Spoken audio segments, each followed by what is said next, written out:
নমস্কার বন্ধুরা, কেমন আছেন সবাই? আশা করি সবাই খুব ভালো আছেন, সুস্থ আছেন, আনন্দে আছেন।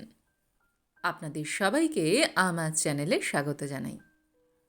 আজ আমি আপনাদের পড়ে শোনাব সমরেশ মজুমদারের লেখা গল্প শেষ ঘণ্টা বেজে গেল।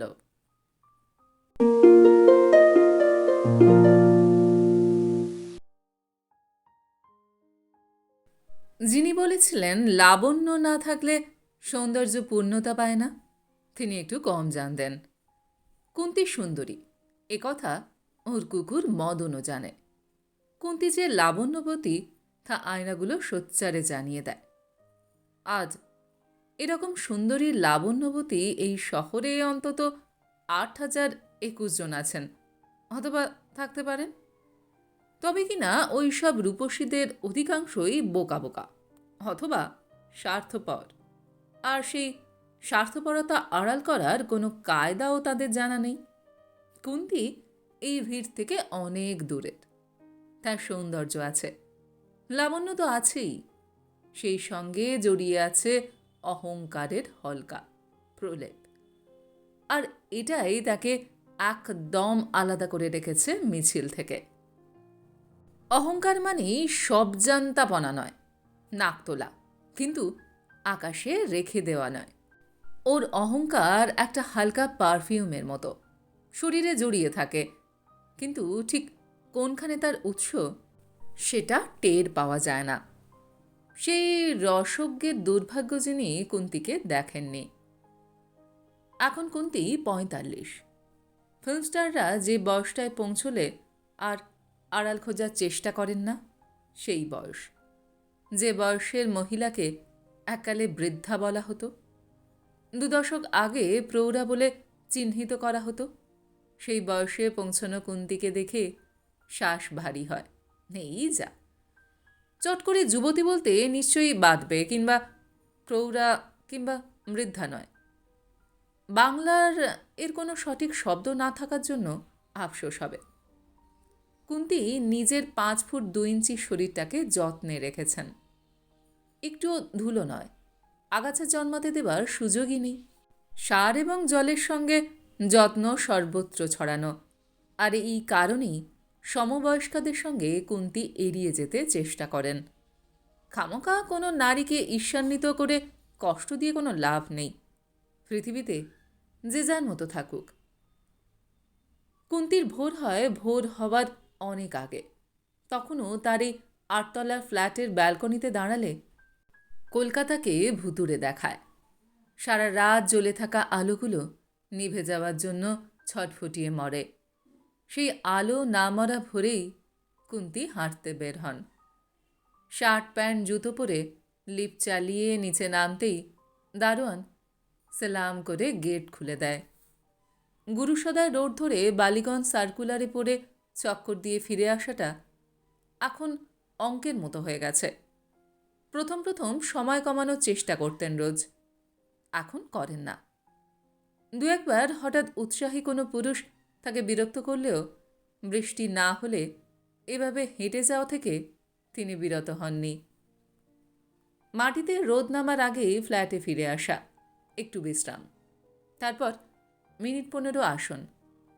প্রতিদিন আসন করার সময় শরীরের অঙ্গপ্রত্যঙ্গগুলো জানিয়ে দেয়, আমরা ঠিক আছি, ঠিক আছি।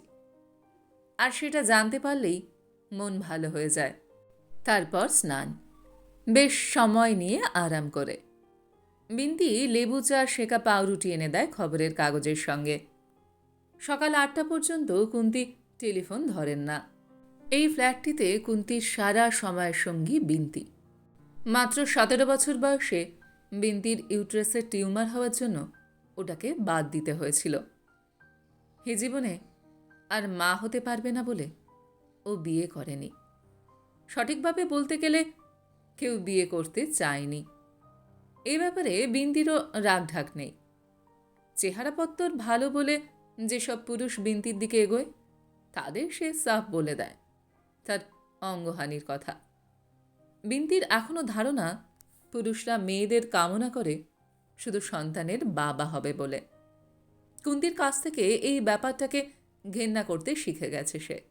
তার শিক্ষায় এমন অনেক কিছু ব্যাপার ঢুকে গিয়েছে যে যার ফলে অন্য কারোর বাড়িতে কাজ করা সম্ভব নয়। খাওয়া দাওয়ার ব্যাপারে এ বাড়িতে কাজের লোক কখনোই বঞ্চিত হয় না। কিন্তু কি খাওয়া দাওয়া! কুন্তি লাঞ্চ করেন অফিসে, বাড়ি থেকে ব্রেকফাস্ট খেয়ে ঠিক 9টায় বেরিয়ে যান।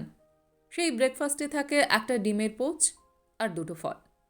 লাঞ্চে একটা চিকেন স্টুই তার কাছে আসে। ছুটির দিনে এক রাস স্যালাড, 4 চামচ ভাত, 2 টুকরো মাছ অথবা মাংস এবং ফল। রাত্রে ফলটা বাদ যায়, বদলে আসে সেঁকা মাংস।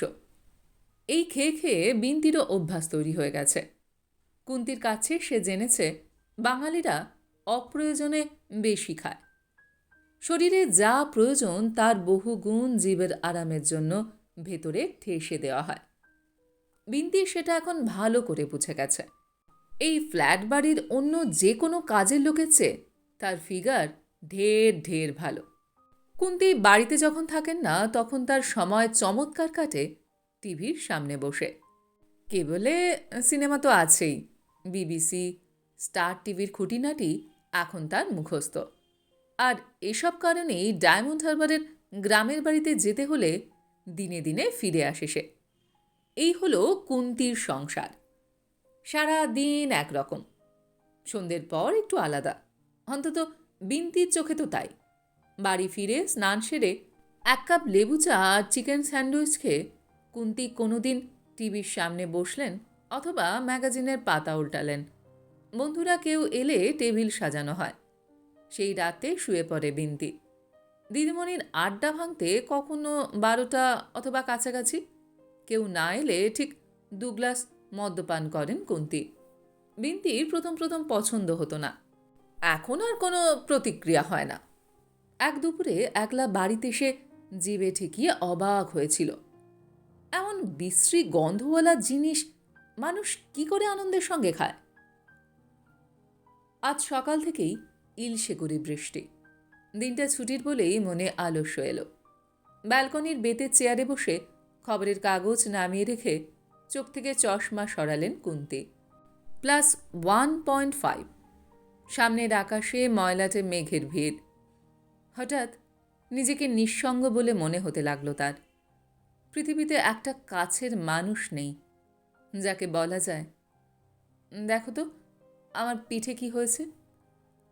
বিন্তি আছে অবশ্য, কিন্তু এই একাকিত্ব বিন্তিকে দিয়ে পূর্ণ হবে না কোনো দিন।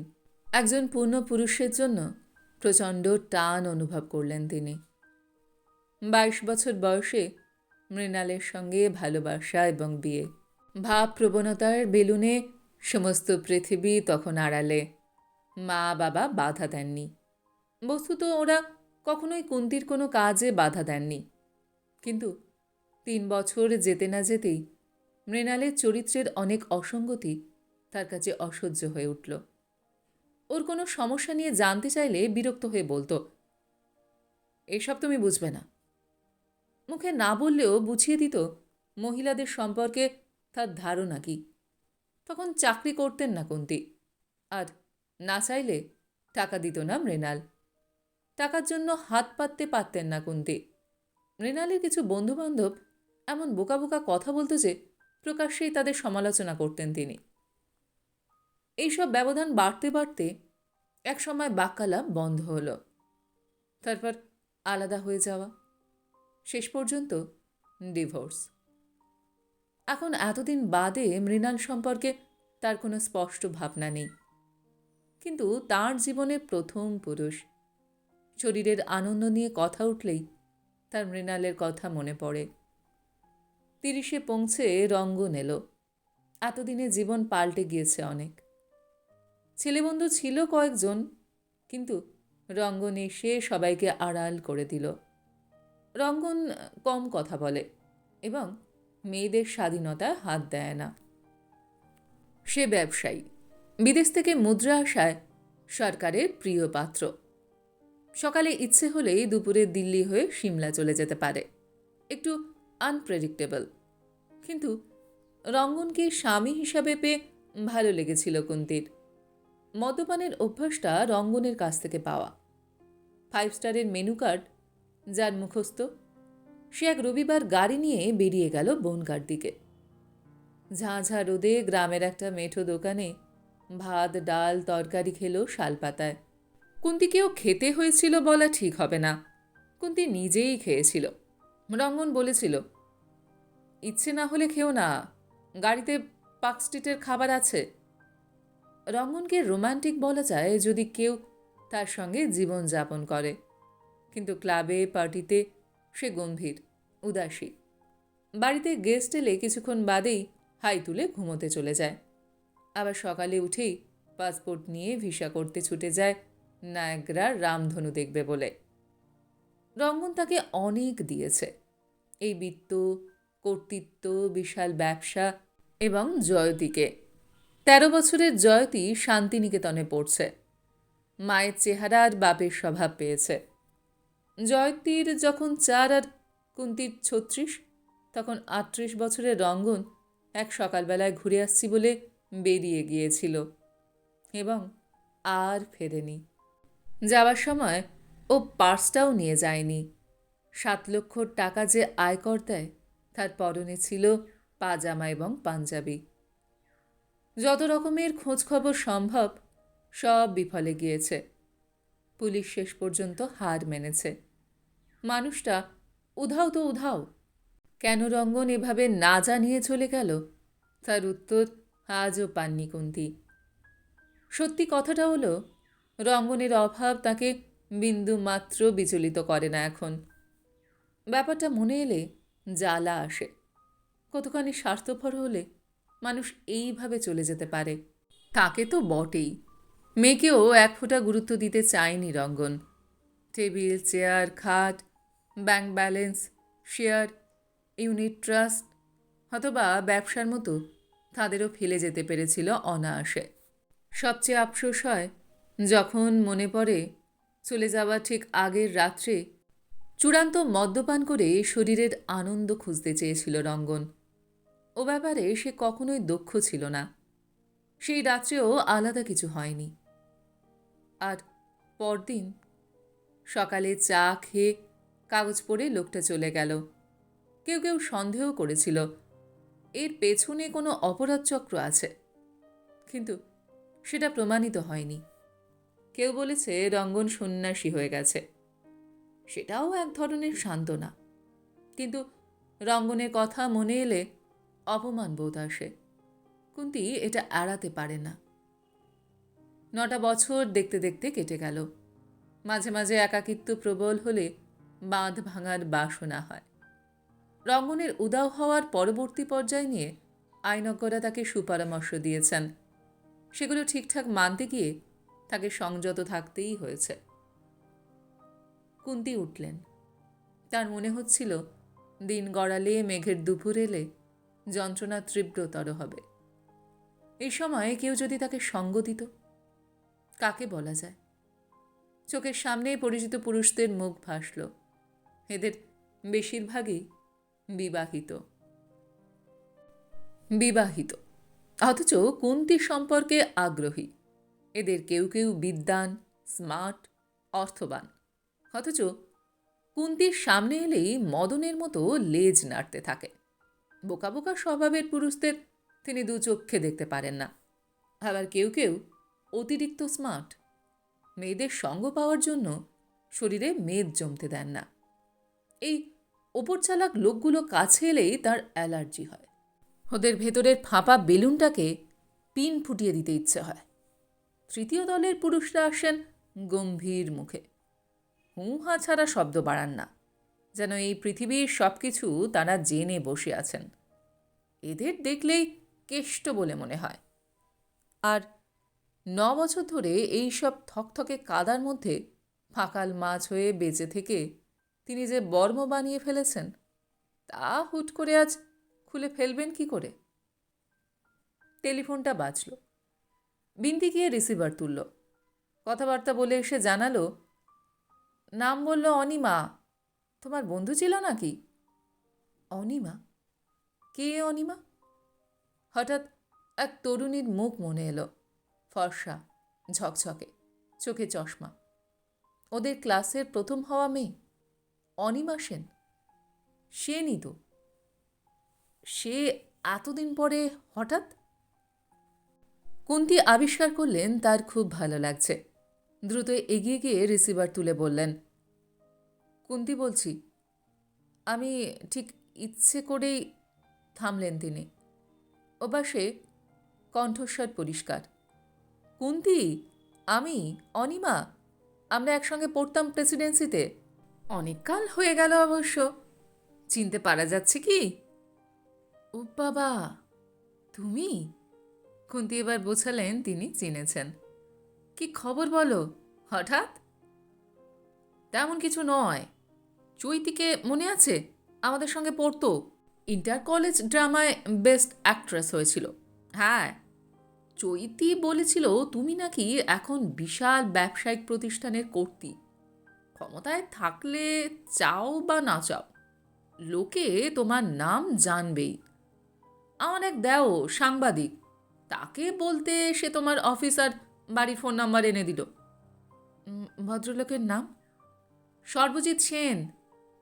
কুন্তির মনে পড়ল। খুব ঝকঝকে চেহারার মধ্য ৩০-এর এক সাংবাদিক। অর্থনীতি নিয়ে ভালো কাজ করছেন। কয়েকবার লোকটাকে দেখেছে সে, দেখা অবধি। সাংবাদিকদের নিয়ে তার কোনো কালেই বিন্দুমাত্র আগ্রহ ছিল না। সেই লোকটা অনিমার দেওর? তোমার দেওর দেখছি দারুণ করিতকর্মা। তা বলতে পারো। ওয়াশিংটনে একটা বড় কাজের অফার পেয়েছে, অথচ বলছে যাবে না। যা হোক, তুমি বিরক্ত হচ্ছ না তো? বিন্দুমাত্র না। কি করছো এখন? যা কপালে ছিল, ছাত্রী পড়াই আর সংসার চালাই। তোমার স্বামীর? ওটা এখন ইতিহাস। ঝটপট থামিয়ে দিলেন কুন্তি। ও, আসলে আমি একটা মেয়েকে নিয়ে সমস্যায় পড়েছি। মেয়ে? হ্যাঁ, বছর ৩০ বয়স হবে। বেশি পড়াশোনাও নেই, কিন্তু বেঁচে থাকার জন্য চাকরি দরকার এখনই। কলেজে পড়ালে চাকরি দেওয়ার ক্ষমতা থাকে না। তোমাকে যদি অনুরোধ করি তাহলে কি অন্যায় হবে? সঙ্গে সঙ্গে শিথিল হয়ে গেলেন কুন্তি। প্রয়োজন ছাড়া যে এই টেলিফোন নয়, জানার সঙ্গে সঙ্গে উত্তেজনা শেষ হয়ে গেল। তিনি নিচু গলায় বললেন, আমার না বলা উচিত। চাকরি করার যোগ্যতা মেয়েটির আছে কি না তাও যাচাই করার প্রয়োজন এই মুহূর্তে আমার নেই, কিন্তু তুমি বললেই সেটা বলতে বাধছে। অনেক ধন্যবাদ ভাই। কবে ওকে পাঠাবো? ঝুলিয়ে রেখে লাভ নেই। আজকে এই অলস দিনটার কিছু সময় না হয় অতীতের দায় মেটাতেই কাটুক। কুন্তি বললেন, আজ দুপুরে, বলে রিসিভার রেখে দিলেন। তার মন মেজাজ আরও খারাপ হয়ে যাচ্ছিল। 10টা নাগাদ দ্বিতীয় টেলিফোন এলো। কেমন আছো? কুন্তি কথা না বলে রিসিভার কানে ঠেকিয়ে চুপচাপ শুয়ে রইলেন। ওপাশে কিছুক্ষণ অপেক্ষা। তারপর দ্বিতীয় প্রশ্ন। কথা বলতে ইচ্ছে না করলে রিসিভার নামিয়ে রাখতে পারো। আমি ভাবতে চেষ্টা করছিলাম অজস্র কণ্ঠস্বর থেকে তোমারটা কত আলাদা। হ্যাঁ, বলো। ভালো নেই, একদম ভালো নেই। কেন? উত্তরটা বোকার মতো শোনাবে। তোমার বউ কোথায়? পাশের ঘরে। ওকে নিয়ে চলে এসো এখানে। রিসিভার নামিয়ে রাখলেন কুন্তি এবং তারপরেই আবার ডায়াল করলেন। বেছে বেছে আরও 3জন পুরুষকে আমন্ত্রণ জানালেন সস্ত্রীক তার ফ্ল্যাটে আসতে। শেষ পর্যন্ত আয়নার সামনে বসে বিন্তিকে ডাকলেন। আজ একটু বেহিসেবি হব। তুমি বাজারে যাও, ইলিশ মাছ নিয়ে এসো। ইলিশ? বিন্তির চোখ বড় হলো। এতদিনে সে জেনেছে ইলিশ শরীরের কিছুই উপকার করে না। তুমি ইলিশ খাবে? হ্যাঁ, একদিন না হয় খেলাম। অনেকটা আনবে, আরও 8জন খাবে। মাথা পিছু 4-5 পিস দেব, পেটি দেখে নেবে। আর খিচুড়ি বানাবে। খিচুড়ি? হাঁ হয়ে গেল বিন্তি। এবং পরক্ষণেই বলল, আমি খাবো না। কেন? এমনি। টাকা দেওয়াই থাকে। বিন্তি চলে গেলে নিজেকে সাজালেন কুন্তি। সাজতে বসলে তার মন ভালো হয়ে যায়। আজও হলো। বিন্তির কথা ভেবে তিনি হেসে ফেললেন। তার এই বেহিসেবি খাওয়া মেয়েটা মানতে পারছে না। একদিন তো সাজ শেষ হয়ে গেলে সেলারে গেলেন তিনি। প্রচুর বিদেশি মদ থরে থরে সাজানো। ভদকাও আছে। দুপুরে ভদকা এবং বিয়ার। বিয়ারের বোতল আরও কয়েকটা আনা উচিত। টাকা বের করে বাইরের ঘরে গিয়ে আব্দুলকে হুকুমটা দিয়ে দিলেন। আব্দুল রঙ্গনের আমলের কুক বেয়ারা। এখন বৃদ্ধ, কিন্তু মোগলাই রান্নার মাস্টার। কিন্তু এ বাড়িতে আজকাল ওকে রাঁধতে হয় না। 12টা নাগাদ অতিথিরা এসে গেল, জোড়ায় জোড়ায়। দুপুর বলেই সবাই হালকা পোশাকে এসেছে।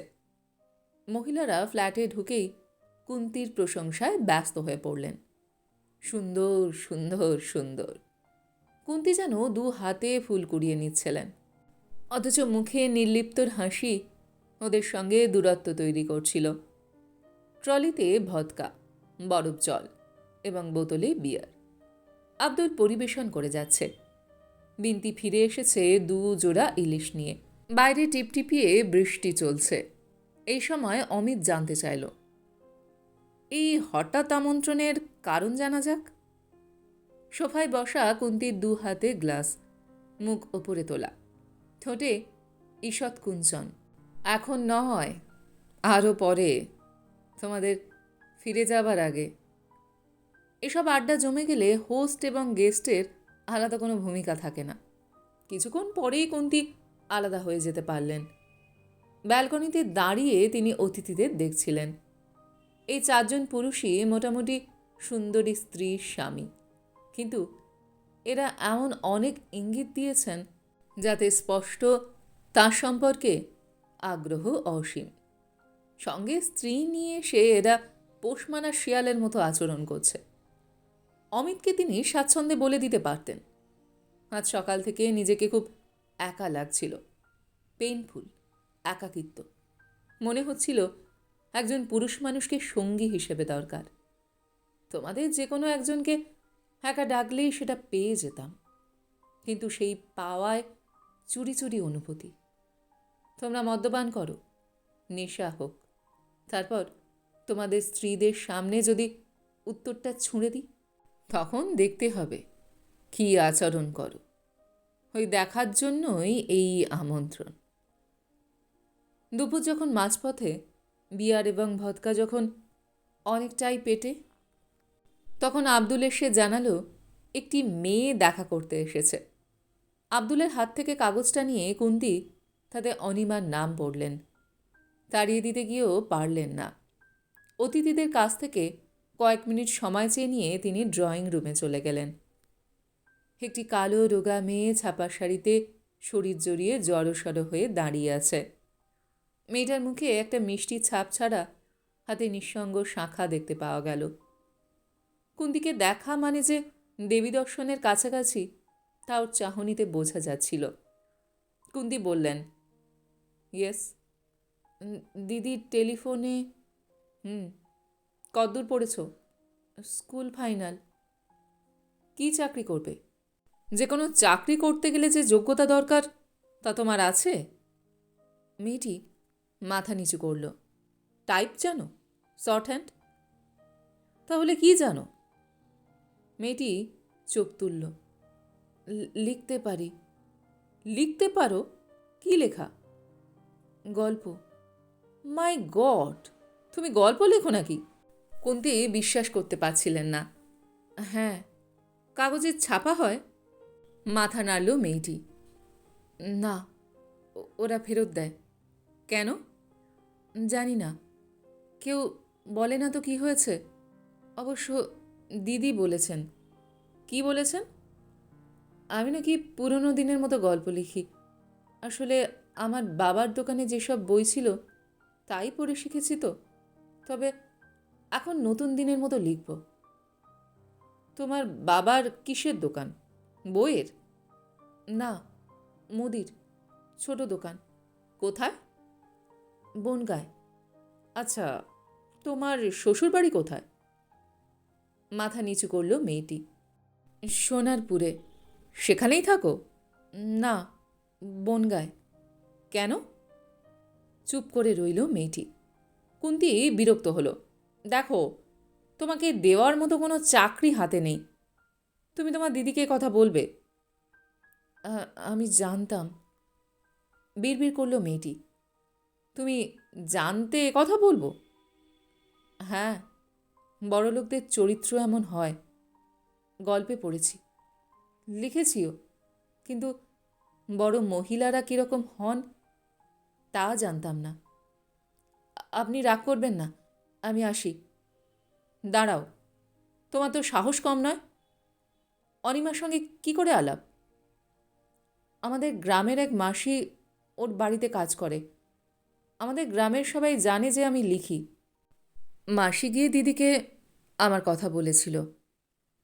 মেয়েটির গলার স্বরে চমৎকার দৃঢ়তা লক্ষ্য করলেন কুন্তি। জিজ্ঞাসা করলেন, তুমি কি বনগাঁ থেকে এখানে আসছো আজ? হ্যাঁ, দিদির বাড়িতে গিয়েছিলাম স্টেশনে নেমে। কখন বেরিয়েছো বাড়ি থেকে? ভোর 5টায়। কিছু খাওয়া হয়েছে? না। বসো, হুকুম করলেন কুন্তি। মেয়েটি সংকোচ নিয়ে বসল। পছন্দ করে বিয়ে করেছিলে? না না, পছন্দ করার মতো কোনো ছেলে আমাদের গ্রামে ছিল না। বাবা সম্বন্ধ ঠিক করতেন, কিন্তু মেয়েটি থামল। আমি আমাকে নিয়েও একটা গল্প লিখেছি, জানেন? সেটা কি ছাপা হয়েছে? না। আমার হাতের লেখা ভালো। আপনি পড়বেন? না, আপনার সময়ই হবে না। তোমার কাছে আছে গল্পটা? মেয়েটি ব্যাগ খুলে ভাঁজ করা কাগজগুলো দিল। প্রথম পাতায় লেখা, শবরীর প্রতীক্ষা। লেখিকা নমিতা দেবী। কুন্তি বিন্তিকে ডাকলেন। মেয়েটিকে কিছু খাবার দিতে বললেন, কিন্তু মেয়েটি মাথা নাড়ল। না দিদি, আমার হাতে সময় নেই। এমনিতেই বৃষ্টি পড়ছে। কখন বাড়ি পৌঁছতে পারবো জানি না। আপনি এই ডাক টিকিট লাগানো খামটা রাখুন। পড়া হয়ে গেলে এই খামে লেখাটা ঢুকিয়ে পোস্ট বক্সে ফেলে দেবেন। হ্যাঁ। কুন্তি কিছু বলতে পারলেন না। মেয়েটি একটা স্ট্যাম্প লাগানো খাম টেবিলে রেখে তাকে নমস্কার করে যাবার সময় বললেন, দিদি, একটা কথা বলবো? বলো। আপনি না খুব সুন্দর, সিনেমার মতো সুন্দর। সিনেমায় নামেননি কেন? নামলে উঠতে পারতাম না, তাই। মানে? তোমার দেরি হয়ে যাচ্ছে বললে না?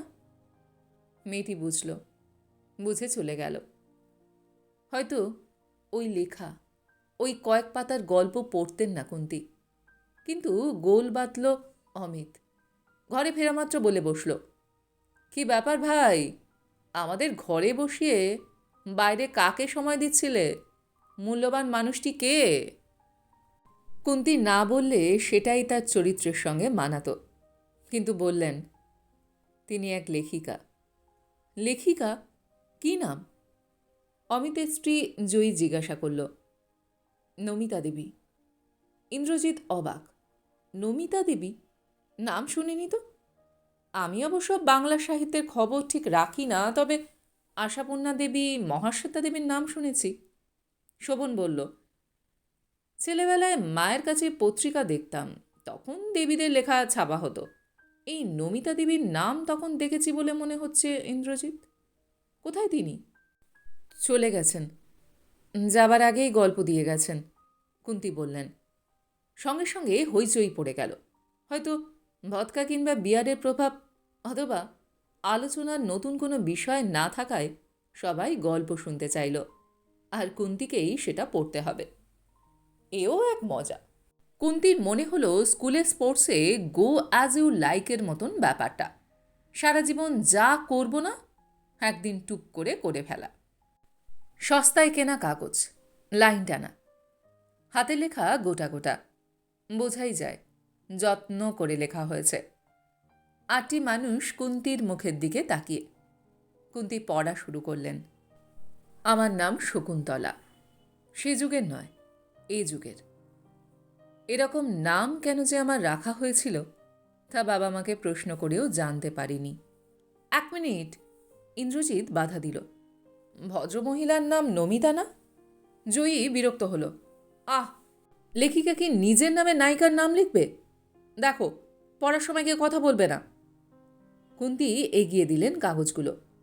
জয়ী, তুমিই পড়ো। জয়ী খুশি হল। কুন্তী যেন রক্ষা পেলেন।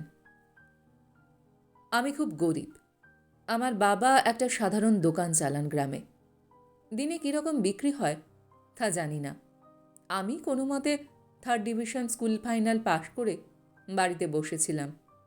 তবে ঠিক বসে থাকা বললে যা বোঝায় তা নয়। আমি রোজ 4 পাতা লিখি। এটা আমার অনেক দিনের অভ্যাস। আমি যে গল্প লিখি তা অনেকেই জানে। এমনকি আমাদের সবচেয়ে বুড়ি মানদা ঠাকুমাও সেদিন বলেছিল তার গল্প আমাকে লিখতে হবে। কিন্তু তার আগে বুড়ি মরে গেল। আমি দেখতে ভালো নই, রোগা, কালো। স্বাস্থ্য টাস্থ্য নেই, তবে হাইট আছে 5 ফুট 3 ইঞ্চি। আমি দেওয়ালে দাগ দিয়ে রেখেছি। সংসারের কাজ পারি, তবে করতে ইচ্ছে করে না। বাবার দোকানে মাসিক পত্রিকাও বিক্রি হয়। কোনো মাসে সেটা না বিকলে আমি নিয়ে আসি, গোগ্রাসে পড়ি আর তার ঠিকানায় লেখা পাঠাই। এইসব করতেও পয়সা লাগে। বাবা দিতে চায় না বেশিরভাগ সময়। অমিত হাই তুলল।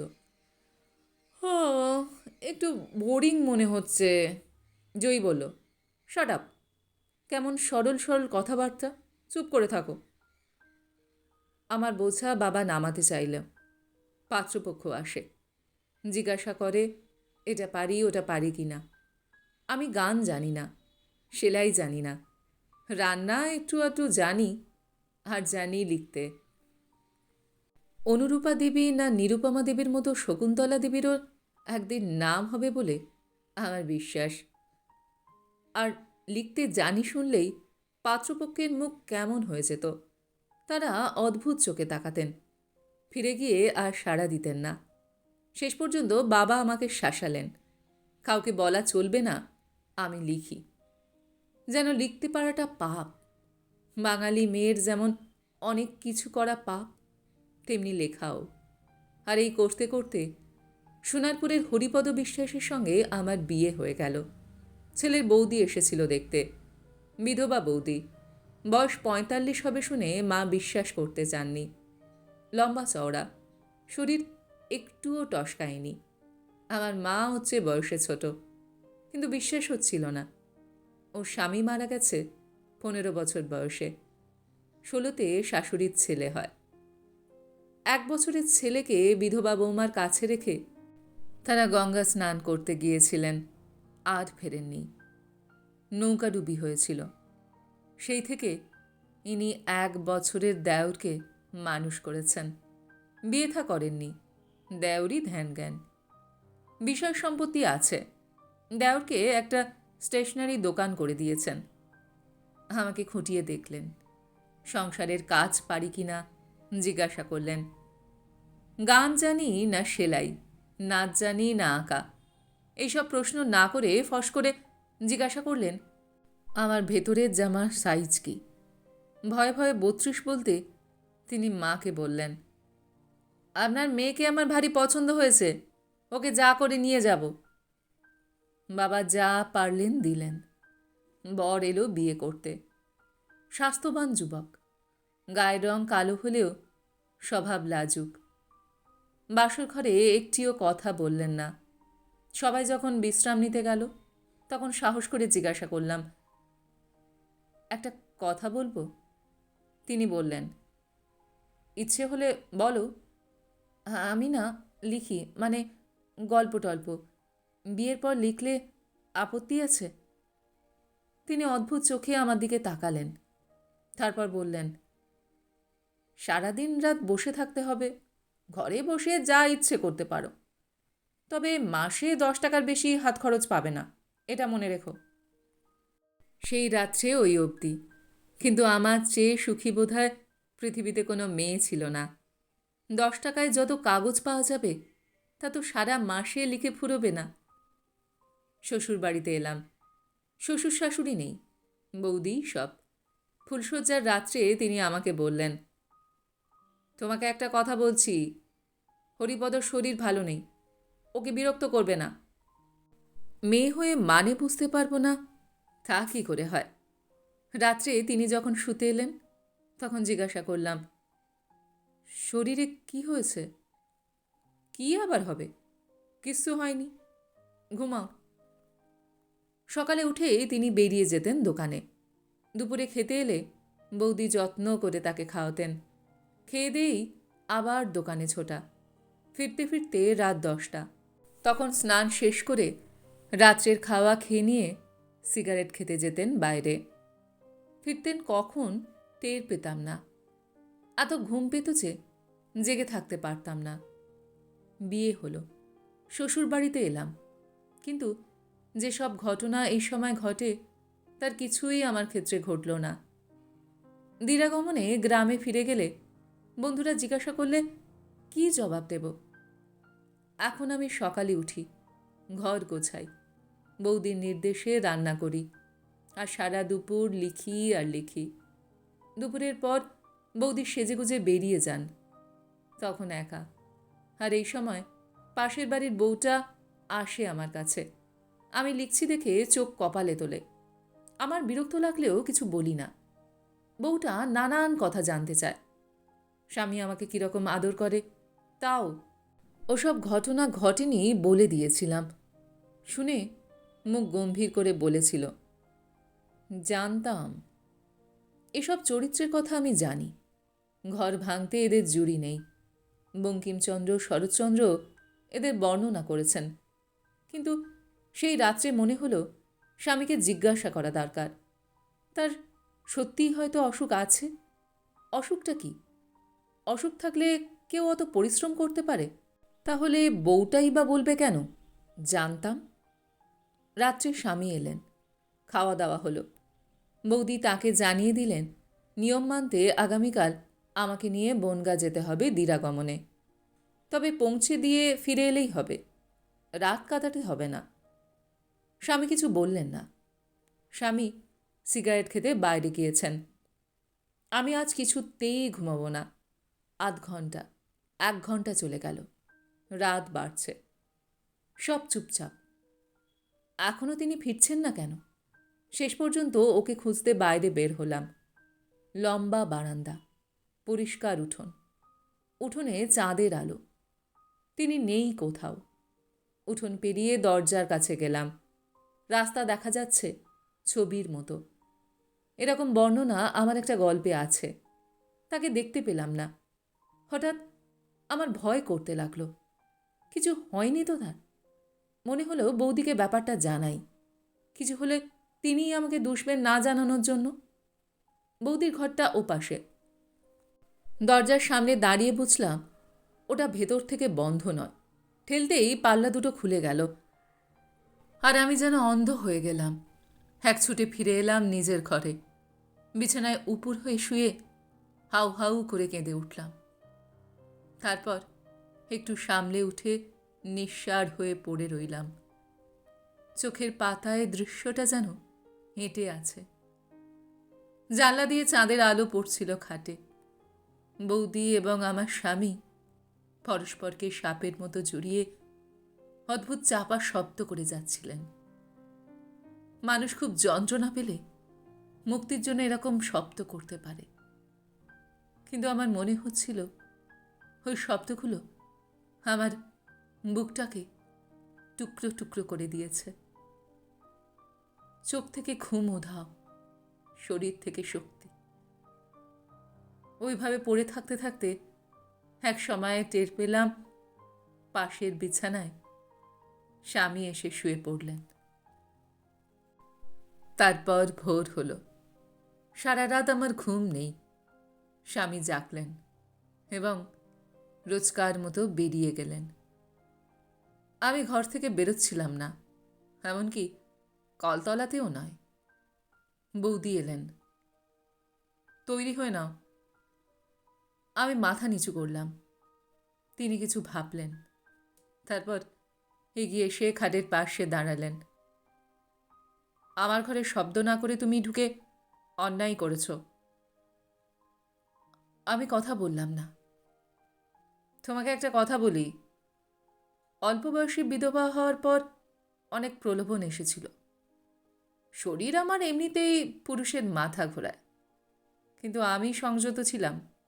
কেউ আমার নামে কোনো দুর্নাম দিতে পারবে না। শরীরে ভরা যৌবন, অথচ ব্যবহার করতে পারছি না। এ যে কি যন্ত্রণা তা আমিই জানি। তোমার স্বামী যখন ছোট, তাকে মানুষ করেছি দরদ দিয়ে। আমি খাওয়ালে খাওয়া, শোয়ালে শোয়া। আস্তে আস্তে সে বড় হচ্ছিল, কিন্তু আমাকে ছেড়ে শুতে চাইতো না। আমারও ভালো লাগতো। সেইভাবে কাটিয়ে কখন একদিন আমার সংযমের বাঁধ ভেঙে গেল, আমি নিজেই জানি না। তার কাছে আমি সব। মা বলো তো মা, সঙ্গিনী বলো তো সঙ্গিনী। আমার কাছে ও যা পেয়েছে তা পৃথিবীর কোনো মেয়ে ওকে দিতে পারবে না। তাহলে ওকে বিয়ে দিলেন কেন? না দিয়ে পারিনি। সত্যি বলতে কি, আমি দিতে চাইনি, কিন্তু পাড়ার লোকজন যে আমাদের সম্পর্কে সন্দেহ করছে তা টের পেলাম। আমার বয়সের সঙ্গে মানিয়ে যদি শরীর ভাঙত, চুল পাকত, তাহলে কেউ সন্দেহ করতো না। তাই ঠিক করলাম ওর বিয়ে দেব। বিয়ে দেব এমন মেয়ের সঙ্গে যার শরীরে আকর্ষণ নেই, যার কোনো গুণ নেই। অনেক খোঁজ করে তোমাদের বাড়িতে গিয়েছিলাম, এমনিতেই তোমার বিয়ে হতো না। এখন এখানে এসে ভালোই তো আছো। সারা জীবন এইভাবেই থাকতে পারো যদি ইচ্ছে করো। আর কাল যা দেখেছো তা যদি কাউকে জানাও, তাহলে নিজের পায়ে নিজেই কুড়ুল মারবে। উনি যখন এই কথাগুলো বলছিলেন, আমি তখন কেঁদে ভাসাচ্ছিলাম। কান্না ছাড়া তখন আমার কিছুই করার ছিল না। উনি আমার পাশে বসলেন। হ্যাঁ, তো কান্নাকাটির কি হয়েছে? 16 থেকে 30 আমি বঞ্চিত ছিলাম, সেটা জানো। আর মেয়েদের ব্যাপারটা মেয়ে বলেই আমি জানি। সব মেয়ে এসবের জন্য কষ্ট পায় না। তোমার মতো রোগা ছেলে ছেলে মেয়ের তো কষ্ট হবার কথাই নয়। তুমি এখানে থাকো, খাওয়া দাওয়া সাজগোজ সব করো, আমি আপত্তি করব না। তবে হ্যাঁ, তুমি নাকি কি সব লেখালেখি করো। এই সব কথা লেখা চলবে না, বলে দিলাম। হুকুম হয়ে গেল। একটা লেখায় পড়েছিলাম, রাজা ইচ্ছে হলে লেখকের লেখা বন্ধ করে দিতে পারতেন, লেখকের স্বাধীনতায় হস্তক্ষেপ করতেন। পরে সরকার সেই কাজ করেছেন, কিন্তু লেখকরা লেখা থামাননি। মনে মনে স্থির করলাম, আমিও হার মানব না। আমার স্বামী আমাকে বনগাঁতে পৌঁছতে এলেন। সারা পথে একটাও কথা নয়। রওনা হতে দেরি হওয়ায় আমরা পৌঁছেছিলাম প্রায় বিকেল বিকেল। বাবা মা জোর করে তাকে ফিরতে দিলেন না তখনই। বললেন রাত কাটিয়ে যেতে হবে। নিজেদের বাড়িতে এতকাল আমাদের আলাদা শোয়ার ঘর ছিল না। আজ রাত্রে সেই ব্যবস্থা হলো। রাত্রে তার পাশে বসে জিজ্ঞাসা করলাম, আমি কি করব? তিনি ঘুমাবার চেষ্টা করছিলেন। আমাকে জিজ্ঞাসা করে লাভ কি? আমাকে তোমার একটু পছন্দ হয়নি না? তিনি উত্তর দিলেন না। না দেওয়াটাই বড় উত্তর।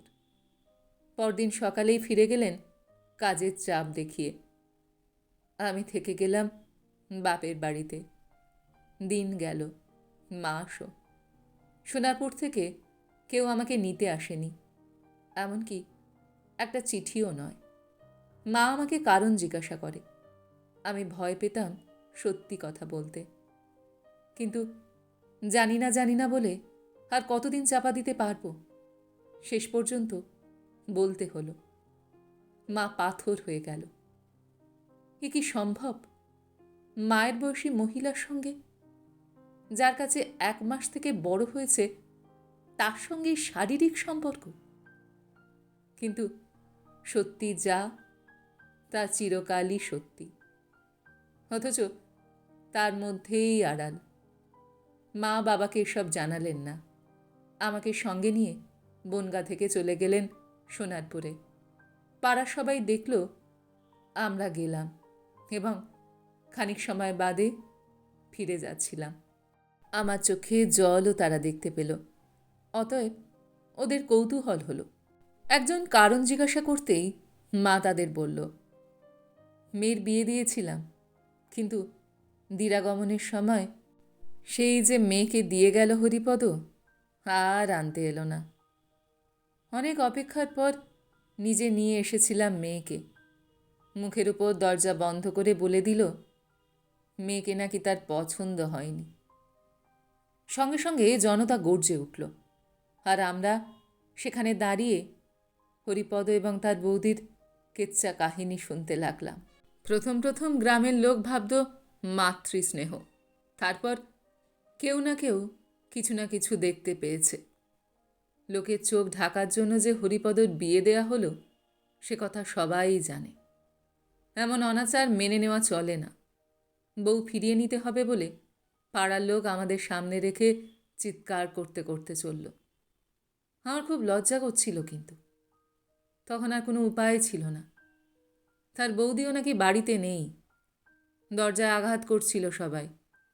শেষ পর্যন্ত তিনি দরজা খুলে চিৎকার করলেন, আপনারা করছেনটা কি? আমাদের বিয়ের ব্যাপারটায় নাক গলাচ্ছেন কেন? মানুষ তখন ক্ষেপে গিয়েছে। তাকে দেখতে পেয়েই কিলচর শুরু হয়ে গেল। আমি আর পারলাম না। আমার ভয় হচ্ছিল সবাই মিলে মারলে তিনি মরে যাবেন। আমি আর রোগা শরীর নিয়ে ছুটে গেলাম তাকে আড়াল করতে। একটা লোক তাকে মারতে যাচ্ছিল দেখে একটু ঠেলে সরিয়ে দিতে চাইলাম। দেখলাম সে পড়ে গিয়ে অজ্ঞান হয়ে গেল। স্বামী ভেতরে ঢুকে আবার দরজা বন্ধ করে দিলেন। শুনলাম লোকটার নাকি মৃগী রোগ আছে। সবাই মিলে ধরাধরি করে হেলথ সেন্টারে নিয়ে যাওয়া হলো। আমি এবং মাও ওদের সঙ্গে গেলাম।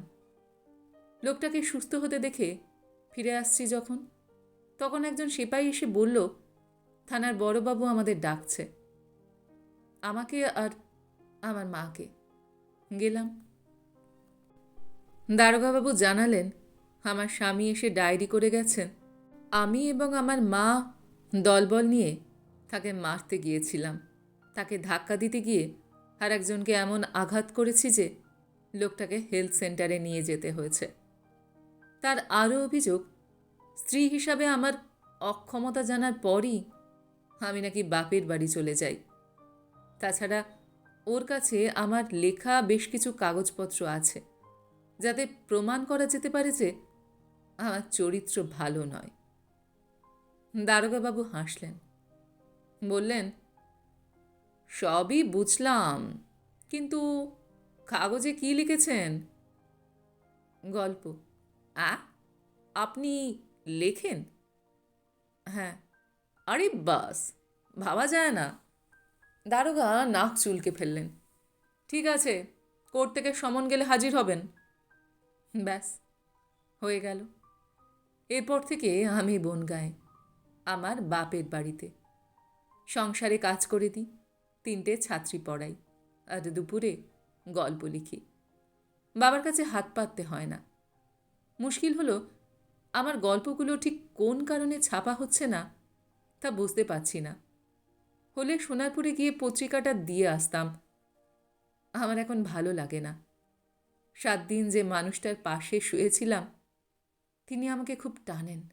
মাঝে মাঝে নিজেকে বোঝাই তিনি তখন খুব ছোট ছিলেন, কিছু বুঝতেন না।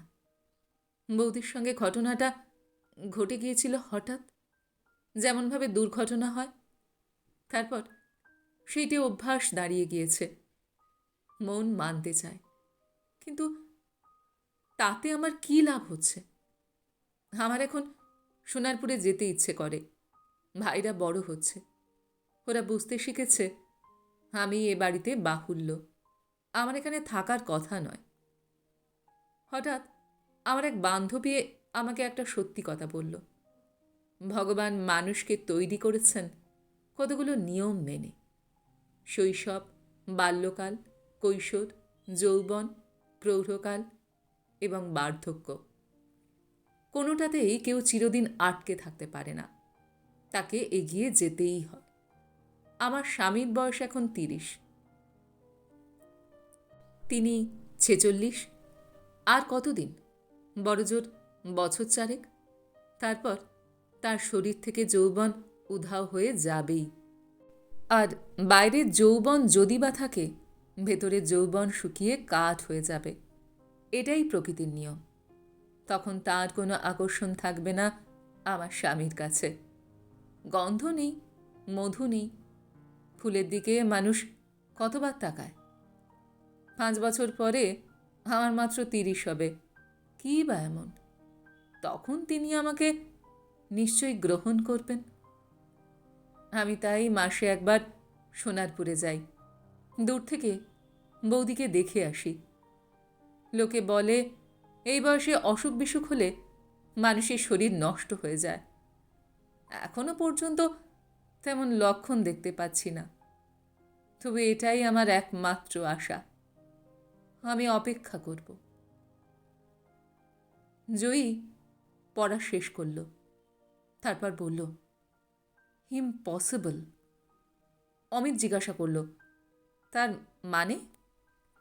এই জন্য বাঙালি মেয়েরা এক্সপ্লয়েট হয়ে চলেছে, স্বামী আরেকজনের সঙ্গে ফুর্তি করছে দিনের পর দিন। আমি অপেক্ষা করব কখন তিনি মুখ ফেরাবেন সেই আশা নিয়ে। জয়ীর গলায় জ্বালা স্পষ্ট হল। শোভন বলল, কিন্তু গল্পটা দাঁড়িয়ে গেছে। শুধু যৌবন দিয়ে অনন্তকাল কেউ কোনো সম্পর্ককে বাঁচিয়ে রাখতে পারে না, এই উপলব্ধিটা গল্পটার চমক। ওরা খিচুড়ি এবং ইলিশ খেল। বিকাল নামতেই যে যার বাড়ি ফিরে গেল ধন্যবাদ জানিয়ে। দেখা যাচ্ছিল গল্পটা কিছুই নয়, খুবই সাধারণ। ইত্যাদি বলা সত্ত্বেও খেতে বসেও এ নিয়ে কথা বলা বন্ধ হচ্ছে না। 1 মাসের শিশুকে মাতৃস্নেহে বড় করে কোনো মহিলা শেষ পর্যন্ত ওই সম্পর্কে যেতে পারেন কি না তাও তর্কের বিষয়। কুন্তি কোনো কথা বলছিলেন না। একজন ঠাট্টা করে বলল, আহা বেচারা, লিজ টেলার যদি স্বামীর বৌদি হতো তাহলে ওকে 15 বছর অপেক্ষা করতে হতো কম করেও। ততদিনে মেয়েটা বুড়ি হয়ে যেত। বাড়িটা এখন ফাঁকা। ব্যালকনিতে চুপচাপ বসেছিলেন কুন্তি। ঘোলাটে মেঘগুলো ডটিংয়ের মতো সমস্ত আলো দ্রুত শুষে নিচ্ছে। সন্ধে হয়ে এলো বলে ওপাশের একটা ঘরে টিভি চলছে। দর্শক বিন্তি এবং আব্দুল। শব্দ বাইরে বেরোচ্ছে না। কি একটা সিনেমা চলছে সেখানে। গল্পটাকে কিছুতেই ঝেড়ে ফেলতে পারছিল না কুন্তি। বাঙালি মেয়েদের যে বয়সে ওই পর্বটি ছেড়ে আসতে হয়, তার ক্ষেত্রে একটু আগেই যেন এসে গিয়েছে। ডক্টর দত্ত বলেছেন, এটা জীবনের খুবই স্বাভাবিক ব্যাপার। একটু মাথা ঘামাবেন না। শরীর নিয়ে চিন্তা করা বোকামি। আসলে মন তাজা রাখাই প্রয়োজন। শুনতে খারাপ লাগে না এসব উপদেশ। শুনলে স্বস্তি হয় বলেই খারাপ লাগে না। কিন্তু ওই যে মেয়েটি লিখেছে, গন্ধ নেই, মধু নেই, এমন ফুলের কথা। এখনো এই সময়ে তিনি যখনই একাকী, তখনই এমন কোনো পুরুষের সঙ্গ কামনা করেন যে বোকাশোকা নয়, যে স্মার্ট সাজার চেষ্টা করে না, অথবা যোদ্ধা হওয়ার ভান করে না।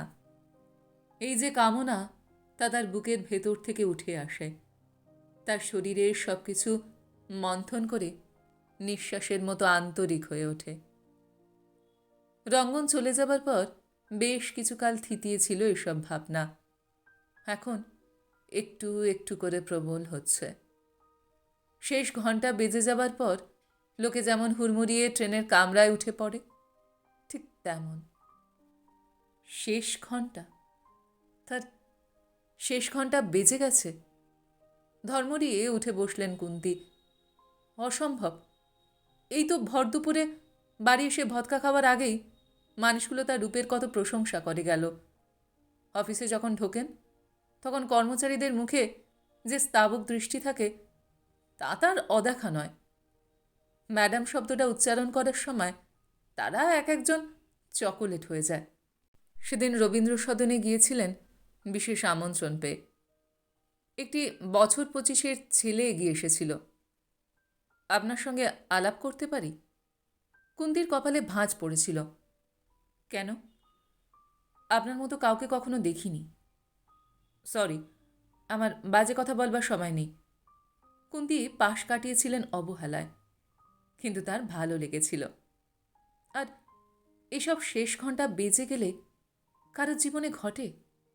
পৃথিবীতে এমন মেয়ে অনেক আছে যাকে কখনো কোনো পুরুষ প্রস্তাব দেয়নি।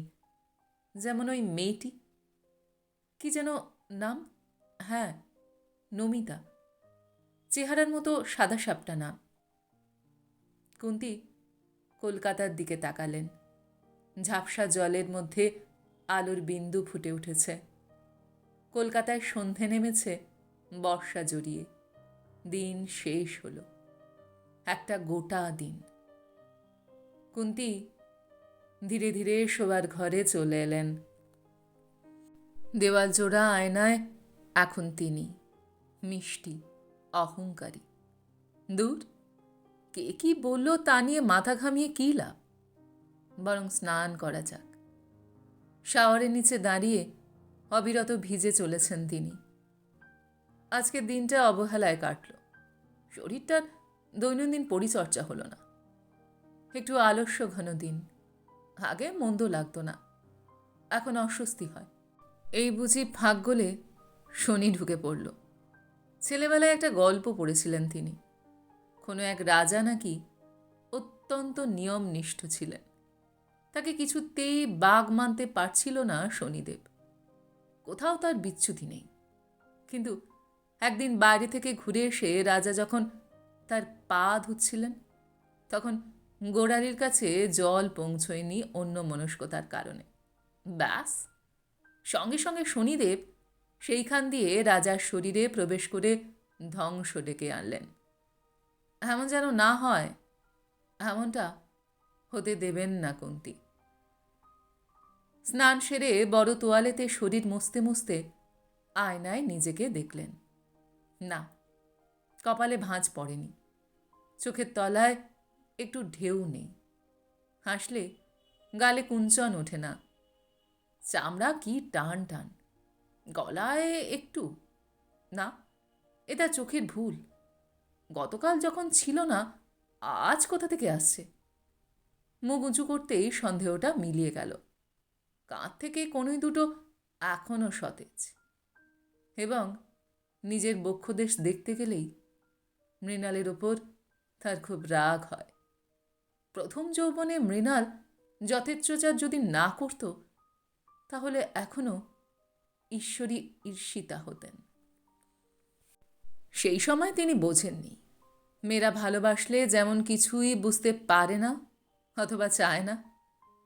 সঙ্গে সঙ্গে গল্পটার কথা মনে এলো। নমিতা অথবা শকুন্তলার স্বামীর বৌদি। মেয়ে দেখতে গিয়ে কি প্রশ্ন করেছিলেন? ভেতরের জামার মাপ কত? বেচারা, কি অপমানকর প্রশ্ন! হঠাৎ ভদ্রমহিলাকে দেখতে ইচ্ছে করল কুন্তির। 50-এর কাছে পৌঁছেও যিনি 30কে শাসনে রেখেছেন, সেই মহিলা নিশ্চয়ই তার মতো এমন বিত্তে নেই। হাত বাড়ালেই সমস্ত পৃথিবীকে পান না। তার কৌশল কি? সারা শরীর ঢাকা আলখাল্লা পরে শোবার ঘরে পৌঁছতেই টেলিফোন বেজে উঠল। কুন্তি রিসিভার তুললেন না। বাজনা থামতেই বুঝলেন বিনতি ধরেছে ও ঘরে। একটু বাদেই সে এলো। অনিমা দেবী, কি বলবো? মাথা নেড়ে ধরবেন বললেন কুন্তি। রিসিভারটা তুললেন। হ্যালো, বিরক্ত করছি? খুব ব্যস্ত? না, বলো। তোমাকে যে মেয়েটির কথা বলেছিলাম, সে কি দেখা করেছে আজ? এসেছিল। কখন? দুপুরে। তারপর মানে কখন গেল? কেন বলো তো? আর বলো না, ওর খোঁজে বনগা, মানে যেখানে ও থাকে, সেখান থেকে ওর বাবা এসেছেন আমার কাছে। মেয়েকে নিয়ে এখনই সোনারপুরে যাবেন। অথচ কথা ছিল ও তোমার কাছ থেকে আমার কাছে এখানে ফিরে আসবে। তাহলে বনগায় ফিরে গেছে মনে হচ্ছে। এখন এরা যে কি করবে। অনিমা যেন সত্যিই বিব্রত। কুন্তির খেয়াল হলো সোনারপুরে যাবে কেন। ওর লেখা একটা গল্প দিয়ে গেছে আমায়, সেটা পড়ে তো মনে হয় না যাওয়া উচিত। আর শোনো, এই মেয়েকে দেওয়ার মতো কোনো চাকরি আমার হাতে নেই, তুমি কিছু মনে করো না। ও, ব্যাড লাক, তোমাকে বিরক্ত করেছি বলে খারাপ লাগছে। মেয়েটার কপালটাই মন্দ। ওর বাবা এসেছেন স্বামীর শেষকৃত্যে নিয়ে যেতে। হোয়াট? চিৎকার করে উঠলেন কুন্তি। আজ দুপুরে ওরা খবর পেয়েছেন লোকটা নাকি ভোরে আত্মহত্যা করেছে, গলায় দড়ি দিয়ে। শেষকৃত্যে না গেলে সম্পত্তির ভাগ থেকে হয়তো বঞ্চিত হতে পারে। কিন্তু লোকটা আত্মহত্যা করতে গেল কেন? হ্যাঁ, আমি জানি না। আচ্ছা, রাখছি। রিসিভার রেখে ধূপ করে বিছানায় বসে পড়লেন কুন্তি। তার ভিজে চুল এখনো তোয়ালেতে জড়ানো। হঠাৎই সেই তোয়ালের হিম তার সমস্ত শরীরে ছড়িয়ে পড়ছিল। মেয়েটা এখন কার জন্য, কিসের জন্য অপেক্ষা করবে? যার সময় গেলে সে জিতে যাবে বলে ভেবেছিল, তার তো আজ ভোরেই সময় চলে গেল। কিন্তু ওর তো জেতা হলো না। এখন সেই মহিলা যাকে দেখতে ইচ্ছে করছিল একটু আগে, হঠাৎই যেন অনেক অন্ধকারে চলে গেলেন। আশ্চর্য, এদের কাউকেই তো তিনি চেনেন না। কুন্তি উঠে দাঁড়ালেন। হঠাৎই সমস্ত শরীর যেন নির্জল বলে মনে হচ্ছিল তার। জিভ, গলা, পেট, সর্বাঙ্গ। জল মানে চলাচল, জল মানে সরস।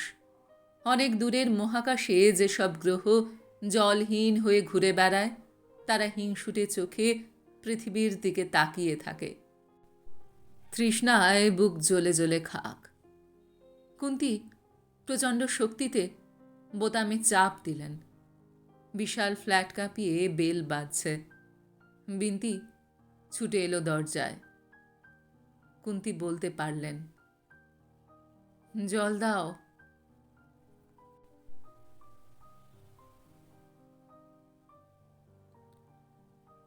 গল্পটি এইখানে সমাপ্ত হলো। আপনারা এতক্ষণ শুনছিলেন সমরেশ মজুমদারের লেখা গল্প শেষ ঘন্টা বেজে গেল। গল্পটি আপনাদের কেমন লাগলো, বা আমার গল্প পাঠ আপনাদের কেমন লাগলো, কমেন্ট সেকশানে অবশ্যই লিখে জানান। যদি আমার গল্প পাঠ আপনাদের ভালো লেগে থাকে, তাহলে আশা করব লাইক শেয়ার অবশ্যই করবেন। আর এই ধরনের সুন্দর সুন্দর কাহিনী আরও শুনবার জন্য আমার চ্যানেলটিকে সাবস্ক্রাইব করতে ভুলবেন না কিন্তু। তবে আজ এই পর্যন্ত। আমি খুব তাড়াতাড়ি আবারও অন্য কোনো কাহিনী নিয়ে আপনাদের কাছে চলে আসছি। সবাই খুব ভালো থাকবেন, সুস্থ থাকবেন, আনন্দে থাকবেন। নমস্কার।